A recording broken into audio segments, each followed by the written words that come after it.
cut the other stuff that way. We don't cry when we're cutting onions, and it also washes them. And so garlic, I cut the same way I cut onions. I'll just take one end here.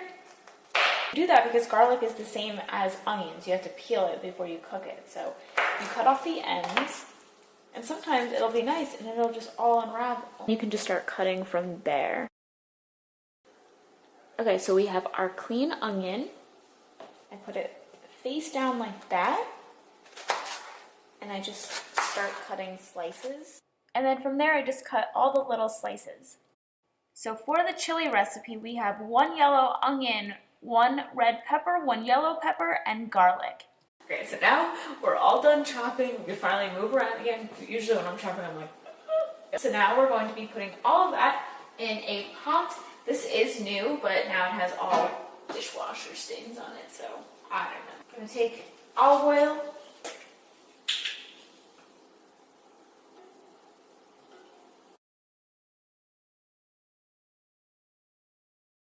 Doesn't that look gorgeous? I look at that and I'm like, oh my god, I love cooking with color. I just think it looks so beautiful.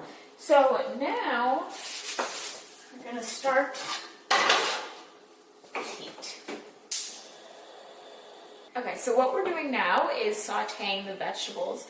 So that takes around 4 to 5 minutes. And just sit by it, take a spoon, and just kind of move them around.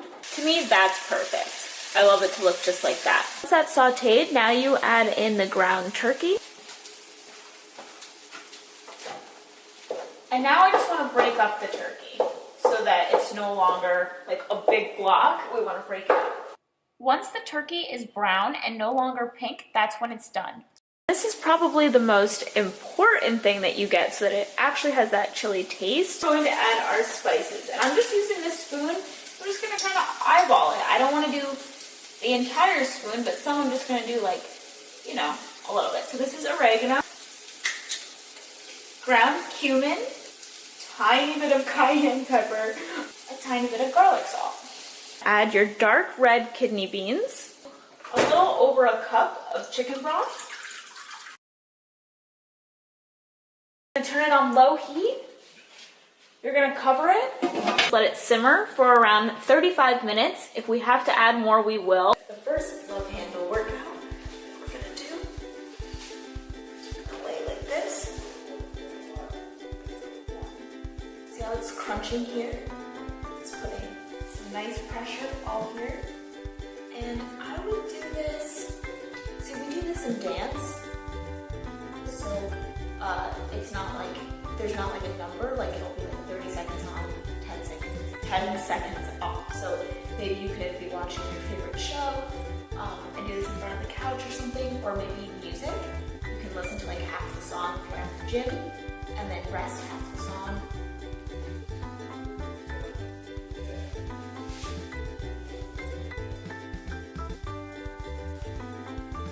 Really feel it. I'm gonna put my finger here, and I just feel this whole thing working. Okay, so I'm going to show you from the front and from the side. So from the front, you're going to have this elbow down. The leg that's kicking is going to be the one with the elbow. That way you can see where to kick. It's kind of like a nice hack. You're going to put your elbow down.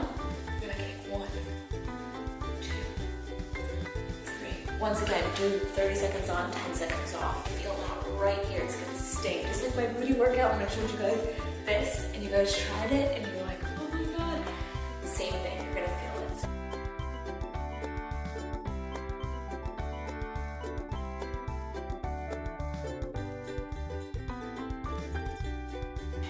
So we're going to go into plank. Hand here. Going to dip down, dip up. Once again, 30 seconds on, 10 seconds off.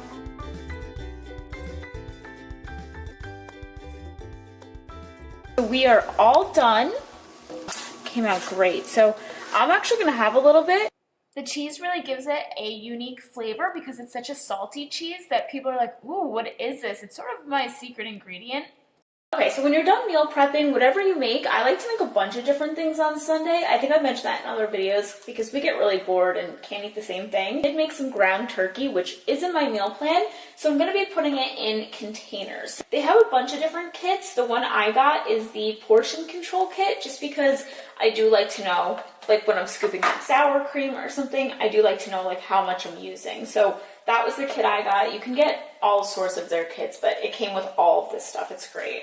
So Jared is scooping the turkey in the containers right now, and the great thing about these is since they have the measuring on there, you don't have to go and grab a measuring cup. So it's super quick. If you want to do a cup, all of those that we're using right now are all a cup. So it's super easy and they're microwavable.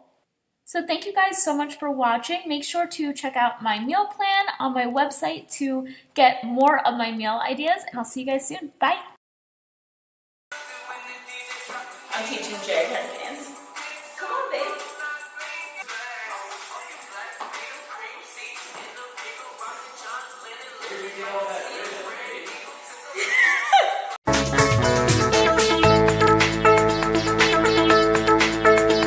Hi everyone and welcome to Nico's Baby Food once again. Today we're making a breakfast smoothie for the kids to get a great start to the day. So let's get started. So the first thing that we want to do, guys, is grab a banana. And I just want you to peel the banana. And don't use a mushy banana for this. Use one that is just right, just ripe. Now what I want you to do is just cut it into slices. Now obviously, guys, you're going to need a blender for this, and I want you to put in the bananas first. And to the bananas, guys, I'm going to be adding in some frozen berries. Now the frozen berries I've got here are some strawberries, blackberries, blueberries, and some raspberries. Now the reason why I'm using frozen berry, guys, is because it keeps the smoothie nice and cold, and what it does, the frozen berries, it acts almost as an ice cube. Next, I've got a low-fat yogurt here, and you can choose any flavour that you want. Here I'm using a strawberry, but if you wanted to use a mango or an apricot, it's up to you. And of course, I'm going to pour in some low-fat milk. So I'm just going to pop the lid straight on, and I'm just going to pulse it a few times, and then give it a good mix through. And it's as easy as this, just pour it straight into the glass. It's nice and thick. Oh, look at that. Like I said, just check out the colour. It looks absolutely beautiful. Right, let's give this a quick taste. Oh, so refreshing. And it's the perfect way to start the day for the kids. If they don't like eating a big breakfast, this is a fantastic alternative because you're giving them all the right things that they need to get started for the day. As always, the ingredients are below if you want to make this smoothie and give it a go, because the kids are going to love it. I guarantee it. You guys take care, and I'll see you next week on Nico's Baby Food.